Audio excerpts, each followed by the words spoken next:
Hi, love. Today we are diving back into the topic of central nervous system regulation or dysregulation, depending on your perspective.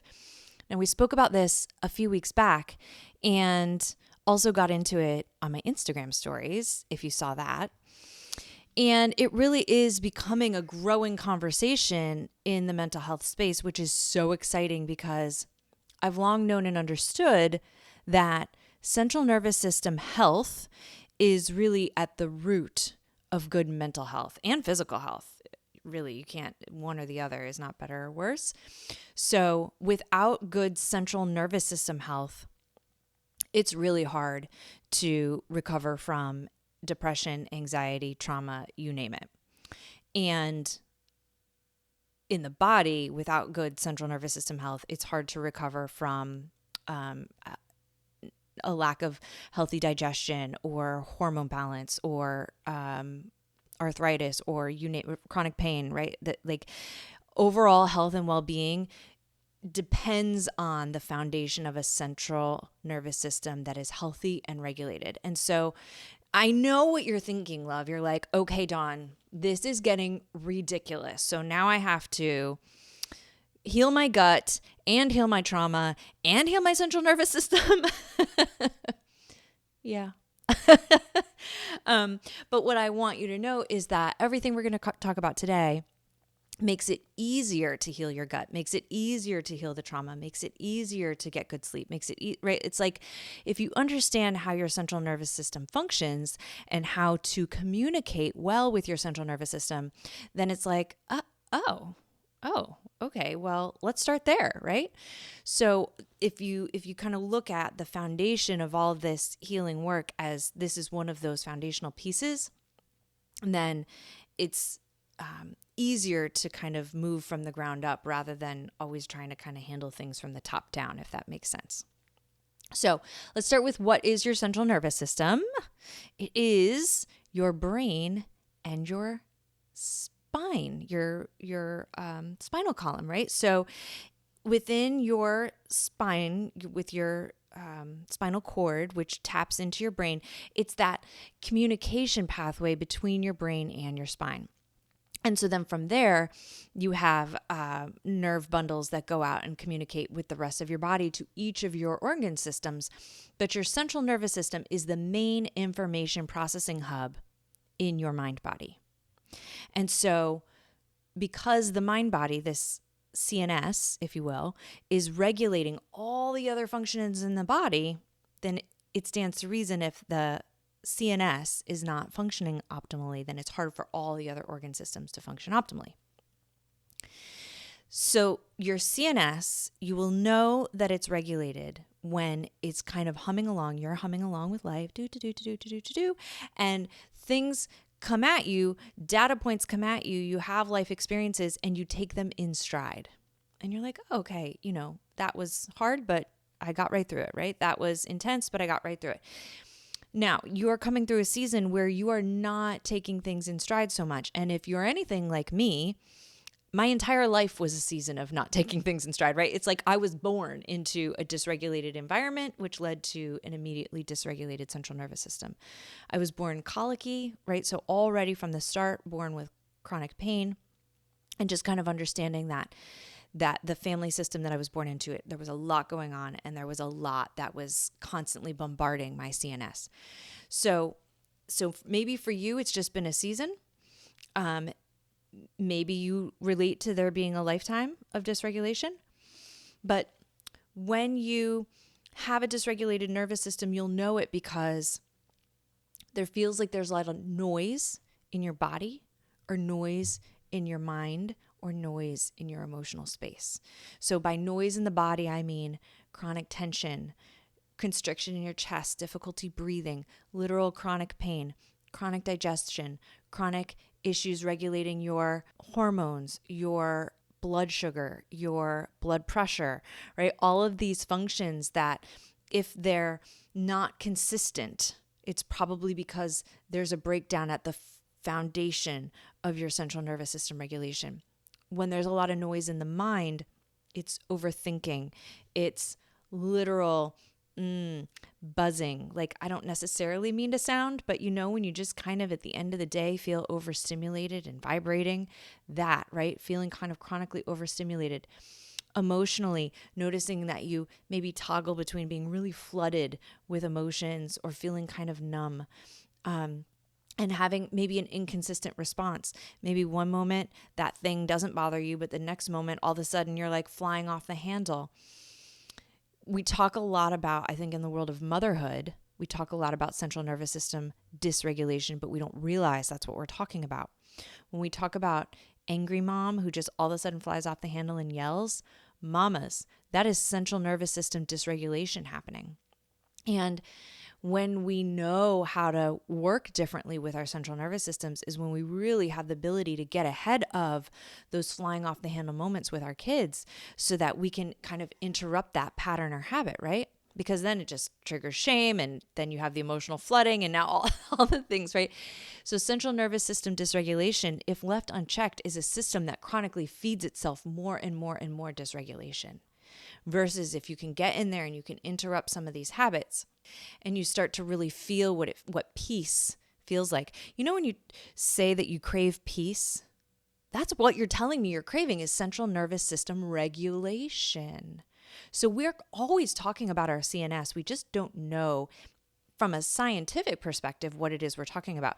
But I love it when we bring it to the sciencey place because when we say I crave peace, but that feels like, when you grab for it, it feels like, well, what am I grabbing for and how do I get it, right? But if we can look at concretely in the body how to create peace in the mind body, it's not so like unattainable. It's actually really attainable. Yeah. So like this stuff lights me up. So peace in the central nervous system is going to be predicated on a couple of key factors. One is sleep. If you are not getting enough sleep, it will be impossible to regulate your central nervous system because it has to have enough rest in order to not be inflamed or fried, right? And so anytime you are coming from a place of sleep deprivation, you're automatically shooting yourself in the foot from the ability to regulate. Everything goes downhill from there. Now, I know when we're talking about mamas with young kids or mamas that have 2 and 3 jobs, I get that what I'm talking about is a problem, right? But I also know, having come through those seasons myself, that there are a lot of habits that we have that do cut into our healthy sleep, and a lot of them have to do with screens. And the irony of that is, for a long time in my life, I couldn't even fall asleep without a screen on. And that is definitely central nervous system dysregulating. So just know that I understand how far away all of this feels for you. And I've walked the path and I understand the path and I understand the pitfalls on the path. Now, what would be some reasons that no matter how hard you try, you would struggle to get good sleep? Well, if you have unprocessed trauma, it's going to be really hard for you to get good sleep. Now, it really only takes a handful of EMDR sessions to get a big chunk of unprocessed trauma out of the way so you can start to sleep differently. I recently had a client who came to me and she had trouble breathing, was having heart palpitations, was obsessively thinking about her daughter getting hurt, and she sleeps on her stomach. She doesn't feel safe sleeping in any other formation, and she was having trouble sleeping in general. We did an EMDR session and her sleep got worse. She started having nightmares. She started having more thoughts about her daughter getting hurt. We had 2 EMDR sessions and it got better, 3 EMDR sessions and it all stopped. So that is to say to you that when we really tackle, and we went to, there were 2 things there. There was severe attachment trauma from her childhood, from just having a mom that really just wasn't available and was highly critical, to a brutal divorce that involved physical violence. All of that, loves, in 3 sessions. Now, I'm not saying that that's 3 sessions and she's done and she'll never do any other work in therapy again, but at 3 sessions, there was enough of that old trauma out of the way that she could then, she's been walking consistently, she's been taking time for herself, she's been setting healthy boundaries, that she can then prioritize getting good, healthy sleep, sleeping in a different position, and that is it becomes available to her. to really have good, nourishing sleep. So if we understand that good, nourishing sleep is at the foundation of good central nervous system health, then if you are struggling, if you've tried CBD, if you're if you're drinking before bed, you are really negatively affecting your central nervous system health, right? So drinking before bed, not useful. CBD, very useful. Epsom salts baths, very useful. Chamomile tea, very useful. No screen time before bed, very useful. Humming to yourself, very, very soothing. If you're humming, you are creating a vibration in your body, right? When we think about monks that would chant ohms, there is a vibration moving through your body that is so soothing to your central nervous system. And if you're humming PS, there's no tyrannosaur chasing you, right? So you're disengaging fight or flight. You are sending this vibrational healing through your body. You are really creating a huge amount of soothing. Essential oils, going for a gentle walk. Did I already say that? Listening to classical music, all of these things. Now you may be thinking to yourself like, Dawn, that is a lot of stuff. Like, I don't have time for that. And my point to you would be you don't not have time for it. You know what I mean? Like, there is a piece about this central nervous system work. And if you follow Lindsay Lockett on Instagram, or if you are a subscriber of hers, this is her bread and butter, central nervous system regulation. It is beautiful. She is changing the world. She says, too bad. Like, this is a commitment, right? It is a commitment to practice central nervous system health. And until you do this, the rest of it, you will struggle. Like, you will struggle until you prioritize central nervous system health. And so that is a beautiful truth. So if you want to be mad at me, if you want to be mad at Lindsay, that's fine. Just come to the table willing to use these tools, right? So prioritizing sleep. And if you know that there's unprocessed trauma in the way, get that trauma processed with an EMDR therapist, doing EFT tapping, you name it, right? Like, there are many tools to be able to do that. So then from sleep, then we have nutrition. And without proper nutrients, I'm not talking about good foods, bad foods. I'm not talking about calories. I'm not talking about toxins even. Well, yeah, I'm talking about some toxins, okay? But I'm not talking about not eating French fries or not eating chocolate. Love French fries, love chocolate, okay? But your body literally needs the nutrients in order to have healthy cellular function within your central nervous system. Your cells need to have the proper nutrition, literally, to have healthy functioning cells. So this isn't about don't eat the donut. That's not what I'm saying. I am saying don't eat the red dye number 5, because literal toxins will adversely affect your central nervous system. So when you think about literal chemicals in your body, that's going to make it harder to do this work. But just making sure you have enough nutrition. So eating some healthy fresh fruits and vegetables, some, healthy grains if you can tolerate them, some healthy meat, some healthy cheeses, right? Just making sure you have some really, really nutritionally dense foods. And typically the green leafy vegetables are the most nutritionally dense, so that your body, your cells can be healthy. Okay, so sleep, nutrition, and yes, I understand that healthy nutrition is more expensive. And you know what I say to myself when I start to get stressed about how much money I spend on healthy food is I say to myself, God does not mean for me to live in a world where I can't afford to treat his temple well. And therefore I'm going to prioritize this, and I'm going to trust that God is going to provide for the rest of it.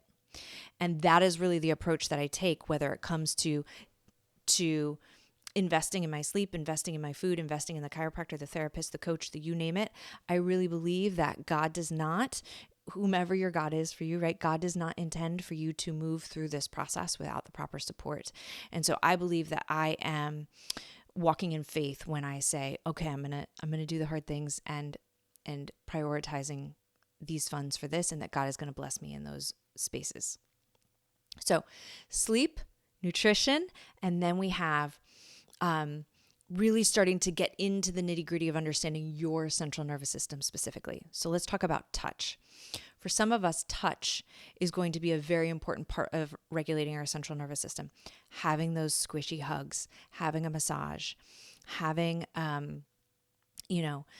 my daughter likes to play hairstyles, and it's one of my favorite times because she's, brushing and fussing with my hair, and it feels so good to me. And that is regulating for my central nervous system. It's sending those cues through my body that all is well, that I am safe, that I am loved, that it feels good, right? But there are some of you out there that touch is going to cause dysregulation in your central nervous system. If you're overstimulated from having 82 tiny humans crawl on you, if you have a history of physical or sexual trauma, we just know that touch could be something that causes dysregulation. Let's talk about sound, right? For some of us, like I said, the humming, the vibration, a sound bowl, some classical music is going to be very, very regulating.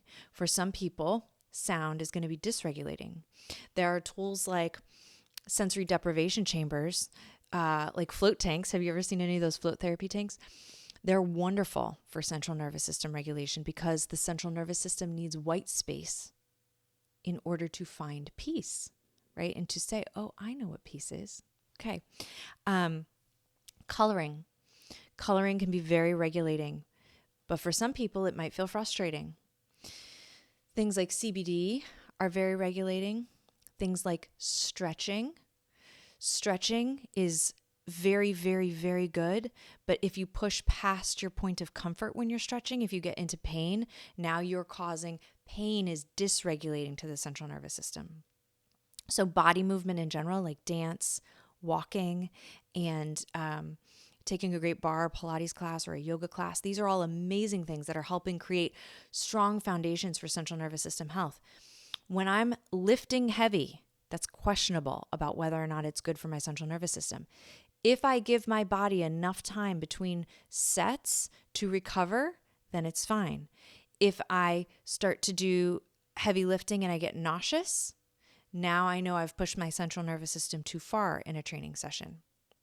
So you have to know that when you are recovering from trauma, when you're focusing on healing your central nervous system, if you're running marathons, you have to be in touch with how dysregulated you feel, because sometimes pushing too hard in the physical is going to cause dysregulation rather than that regulated sensation.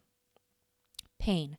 A little bit of pain, a tiny bit, like we talk about the window of tolerance in EMDR. When we stimulate things too much, too far, right, then we can cause shutdown. So if you're feeling emotional pain, between 0 and 5, if you're feeling physical pain between 0 and 4, 5, okay, that's manageable, right? But if pain in your body, if nausea, if emotional pain is starting to creep past 5, then we know that it is causing a tax on the central nervous system. So now in EMDR, we're going to creep past 5 in the emotional pain realm, but we're only going to do it for very brief moments of time. We're not going to stay there, right? If you're feeling pain, any kind of pain, in the 3, above 3 for a sustained period of time, we really got to work on dialing that down, because the central nervous system cannot heal and regulate when it's getting that amount of feedback all the time about pain. So really understanding the things that you can do to dial that pain down. Now, this applies also to hunger, to having to pee, to, like I said, working out, to if you stand for your job, right? The pain in your feet, like really, really getting dialed into how you can take such epic care of yourself that you are not delaying going to the restroom or having a sip of water or having a few bites of delicious, healthy food, or wearing the right shoes, or sitting down for a couple of minutes, or standing up for a couple of minutes, or you name it, right? And no matter what, being committed to taking care of yourself, because you understand and believe at a core level that unless we do this work, we cannot really, really get to the peace that we're talking about. Now, one of the most powerful tools that you have to regulate your central nervous system, love, is your breath and nature. Your breath and nature are two insanely powerful ways to get grounded into your mind body. And if you breathe and you notice that your breath is constricted and you are committed to expanding your breath, that in and of itself can do so much for you. So it may require you doing some stretching while you're breathing. It may require you getting outside while you're breathing. It may require you breathing deeply for 10, 20, 30 minutes before you can really expand your rib cage and down into your diaphragm enough. But breathing down to that diaphragm is part of what activates the vagus nerve, which is the nerve system that moves through your central nervous system. And that is the quickest way to cue that you are safe. So really, when you set those reminders in your phone to breathe, when you put those notes around you to breathe, when you really prioritize your breath, and you notice when you're feeling panicky or you're feeling stuck or you're feeling really dysregulated, a lot of noise in your mind or your body, and you get really committed to breathing, oh love, super game changer. And I know it's so simple, it sounds so ridiculous, but we forget, right? Because it's just so habitual to get by on tiny little amounts of oxygen. And so then we get brain fog and we get forgetful and we feel anxious. And it's because we're cutting off our oxygen supply by not breathing, right? So use this as your cue to take a few deep breaths right this moment. Now, going outside, we automatically tend to expand. When we're standing in nature, it just has the capacity to create an expansive experience in our mind body. So the more you can combine some of these tools, the faster the regulation comes to you, the faster the groundedness comes to you, right? So if you can stand outside or sit outside barefoot, connected with the literal earth, breathing fresh air. If you're in a very urban city setting, breathing fresh air outside may not be as available to you as I mean, but really standing next to a tree and breathing, touching that tree even and breathing is so regulating and soothing to your central nervous system. Now, there's so many other great tools, and maybe I'll link some of those tools in the show notes here, but have you heard me talk about massaging your inner ear, just sticking your pinky inside your ear and doing circles? For a minute, right? Both sides, just doing circles in your ear canal. That stimulates the vagus nerve, which stimulates the central nervous system to know that you are safe. All of this is bringing down cortisol levels in the body. It's creating more available neurotransmitters. It's going to improve your digestion. It's going to improve your overall mood. There are so many of these tools that really just having a handful of them handy is quite brilliant. You've heard me talk before on the pod about ice bathing. Ice bathing can be wonderful central nervous system tool, but you have to really have a sense of how well you can regulate your central nervous system through it. At first, when you first do it a couple of times, it may be extremely dysregulating at first. If you find that you've tried it once, twice, 3 times, and it's too much for you, then just trust that. It's too much for right now. But if you've done it a few times and you've really practiced that deep, deep breathing and it feels soothing to you, great, do that. Same thing with the sauna. Saunas can be really, really, really good for healing at a cellular level. But if you've tried sauna or hot shower or hot bath and it feels suffocating and it's too much for you, then trust that it's too much for you. So much of this work really is about fine-tuning and honoring the truth of who you are and how you function best, and then staying ridiculously loyal to that. So we have talked so much about what the central nervous system is, how it's regulated, how to know if it's dysregulated. Let's talk a little bit about what causes dysregulation. So traumas, first and foremost, too much stimulation, too much painful stimulation for too long causes chronic dysregulation, causes those cortisol levels to be on high alert, causes that amygdala to be overactive, all the parts of the mind body that are attempting to regulate all the time. There's too much going on in that system and it cannot keep up, right? So traumas. a lack of good sleep, a lack of good nutrition, a lack of healthy support, a lack of self-esteem, right? All of these things cause central nervous system dysregulation, chronic disease. So if you have chronic pain or an underlying chronic disease, it was probably caused by dysregulation secondary to trauma, right? So we really have to kind of look at what is ground zero for your central nervous system dysregulation. Was it attachment trauma? Was it something while you were even in utero? Is there something generationally, right? Is there some generational trauma that was going on?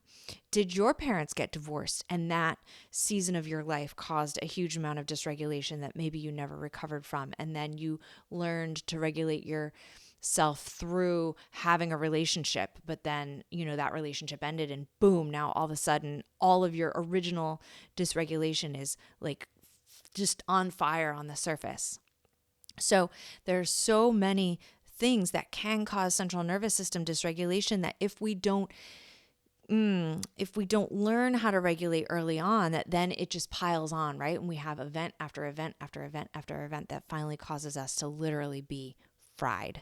And if you relate to feeling fried, then just know that, love, so much of what you're experiencing, maybe you've internalized as you've done something wrong, or there's something wrong with you, or you're just not good enough, or you can't handle things. And that ain't it, love. It's like literally your brain and your spinal cord are stressed the F out.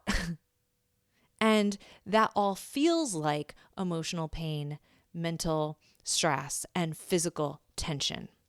And so, there are a lot of fancy tools for healing trauma, like EMDR, for instance, but you would be shocked at how much you focusing on the core pieces of sleep, nutrition, and breath will allow you to reclaim your life. And then, of course, you add to it all of the things that we love to talk about here on the pod, like EFT tapping, EMDR, and journaling. And girlfriend, you're on it at that point, right? And nobody else owns your mental health or your esteem at that point. You own it. It starts and stops with you. And so what I love about this conversation is that it breaks it down to the concrete reasons that this works and will absolutely save your life. And then it just kind of becomes binary. Like, if you want to feel peace, then you will make a plan to tackle these things. And if you need help making a plan, I'm your girl. Whether you hit me up in the DMs or send me an email, or you join a different D word when it launches, or you go follow Lindsay Lockett. She's got courses, right? There's so many ways. And so make a plan, own it, because you've got this. You absolutely can do it. And if you wouldn't be here if you weren't willing to do it. So I love you so much. I believe in you, and I cannot wait to see what you do with a regulated central nervous system. Peace.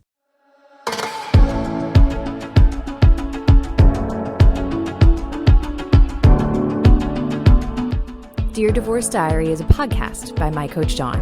You can find more at mycoachdawn.com.